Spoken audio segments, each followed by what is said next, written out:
ভারতীয় টাকার সাথে বাংলাদেশি যে টাকা আছে, অর্থাৎ ভারতীয় রুপির সাথে বাংলাদেশি টাকার যে ডিফারেন্স ছিল, পার্থক্য ছিল, সেটা আস্তে আস্তে কমে আসছে। আমরা তলানিতে নেমে গিয়েছিলাম, একেবারে নিচে 64-65 চলে গিয়েছিল, সেটা 73-74 আসছে, এখন 74 কন্টিনিউ যাচ্ছে। সেটা কেন যাচ্ছে? আমাদের টাকার মান বৃদ্ধি পেয়েছে না, আমাদের টাকার মান আগেই তলানিতে, অনেক আগেই ছিল, একেবারে ধাপ করে নিচে নেমে যায়, অনেক নিচে নেমে যায়। কিন্তু ইন্ডিয়ার টাকা, ওদের মান ডলারের সাথে একটু পার্থক্য হওয়ার কারণে, আমেরিকার সাথে ব্যবসায়িক লেনদেন কমে যাওয়ার কারণে তাদের টাকার মানটা কিছুটা কমেছে।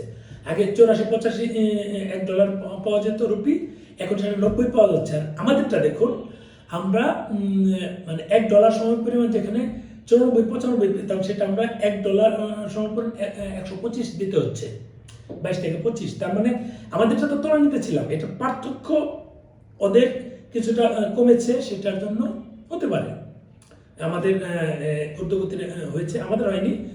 ওদের ডলার দিয়ে তো যেহেতু টাকার আর রুপির এই কনভার্ট করা হয়, যেহেতু $1 কিন্তু আমাদের 125 টাকা লাগতো, তখন আমরা রুপি পেতাম 85 বা 86 রুপি। এখন ওই 125 টাকা দিয়ে কিনে আমরা পাচ্ছি 90 রুপি, 4 রুপি বেশি পেয়েছি, অর্থাৎ 6 টাকার মতো আমরা বেশি পাচ্ছি। এটা হচ্ছে বিষয়, আর কিচ্ছু না। অনেকে যেটা খুব উৎফুল্ল দেখাচ্ছে, সর্বকালের সর্বনিম্ন পর্যায়ে রুপি, সেটা তো ঈর্ষান্বিত, আমাদের পত্রিকাগুলো, চ্যানেলগুলো এটা বলছে, কিন্তু আমরা যে একেবারে আমাদের পাছা রাখার জায়গা নেই, সেটা নিয়ে কিন্তু আমরা কিছু বলি না। আমাদের পাছায় যে অনেক প্রবলেম আছে, সেটা নিয়ে আমরা কিচ্ছু বলি না। অন্যর পাছায় কি আছে সেটা নিয়ে নাচানাচি করি, এগুলো আসলে ঠিক না।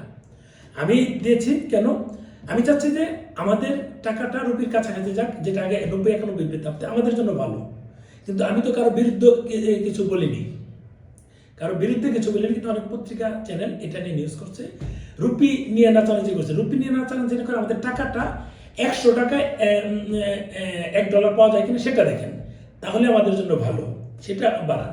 ভালো থাকবেন, শেয়ার দিন ভিডিওটা।